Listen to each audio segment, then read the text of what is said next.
I'd yield myself such time as I may consume. The gentleman is recognized. H.R. 388 revokes the Securities and Exchange Commission, or the SEC's leasing authority for general office space and brings them in line with current leasing practices through the General Services Administration, or the GSA. In 2012, the SEC violated federal law by signing a lease for 1.4 million square feet that cost taxpayers over $566 million. This resulted in an investigation by the Transportation and Infrastructure Committee and the SEC's Inspector General. The conclusions of these investigations indicated that not only did the SEC exceed its authority with this lease, but also that the SEC had a history of mismanaging its leasing authority.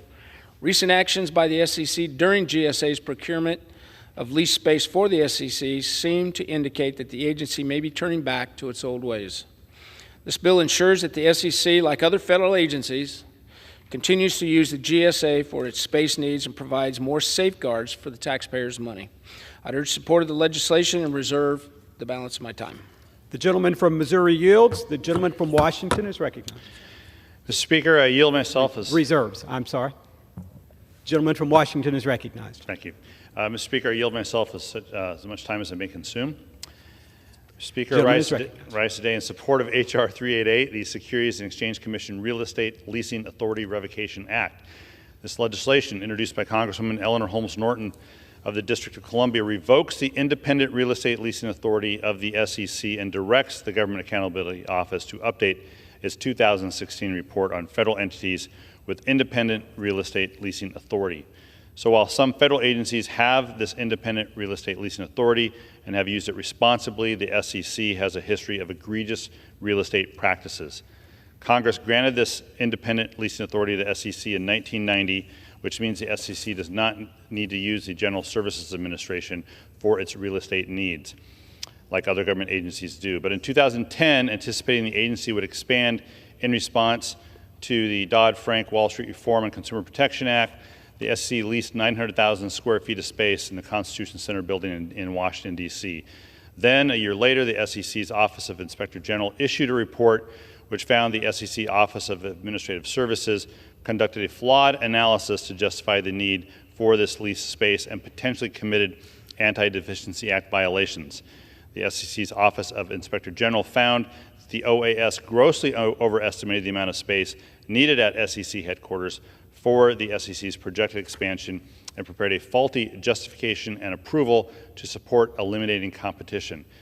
Thankfully, Congresswoman Norton introduced identical legislation to repeal this authority during the 117th Congress, and that bill, H.R. 1468, passed both the Committee on Transportation and Infrastructure and the House of Representatives with bipartisan support.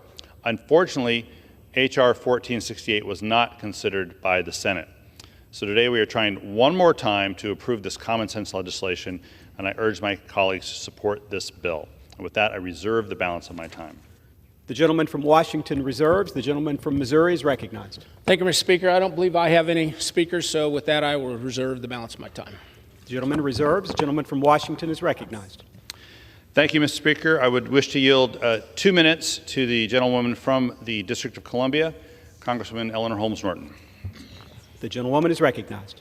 I thank the gentleman for yielding, and I thank Chair Graves and Ranking Member Larsen for bringing this important bill to the floor.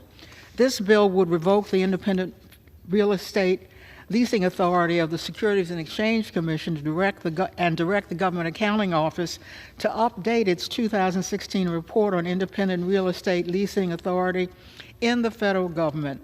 The House passed this bill last Congress. While a number of federal agencies have independent real estate leasing authority, the SEC has a history of egregious real estate practices. In 2005, the SEC disclosed that it had unbudgeted costs of approximately $48 million for the construction of its headquarters near Union Station. In 2007, after moving into headquarters, the SEC shuffled its employees to different office space at a cost of over $3 million. Without any cost-benefit analysis or justifiable explanation.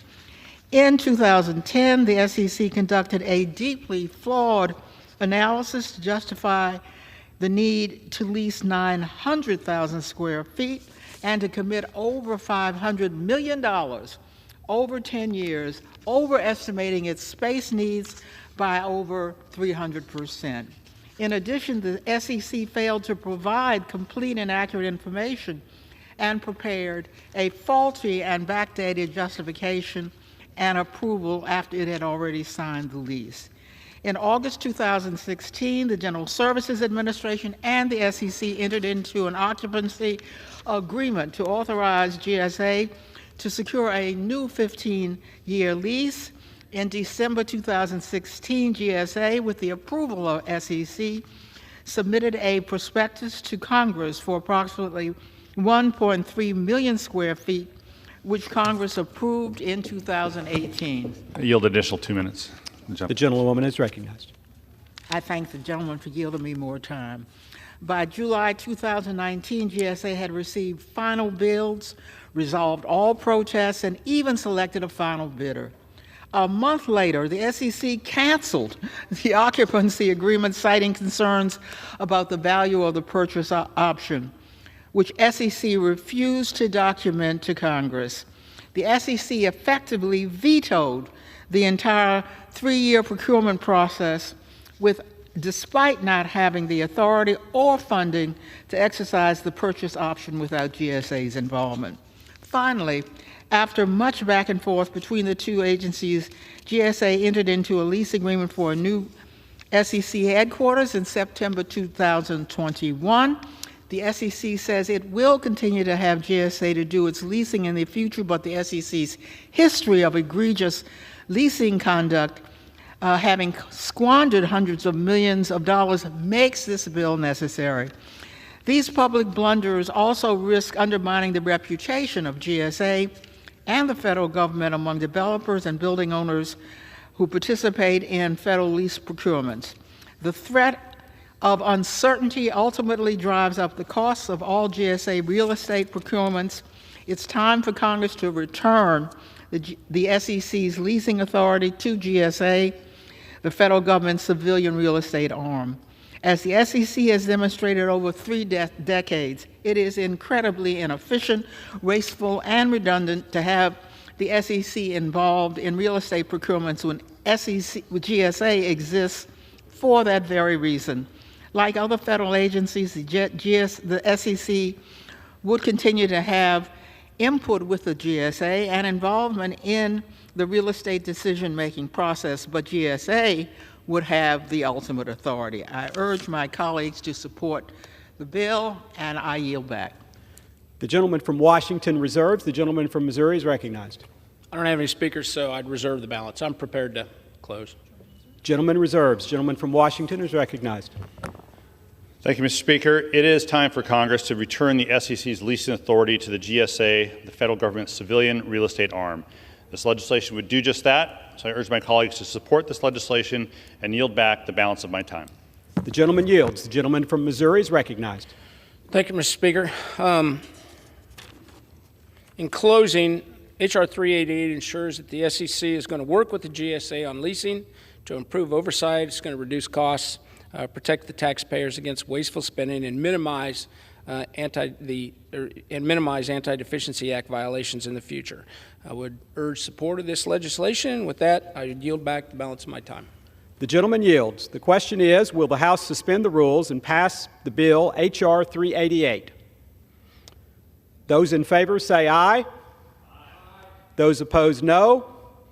In the opinion of the chair, 2/3 being in the affirmative, the rules are suspended, the bill is passed, and without objection, the motion to reconsider is laid on the table.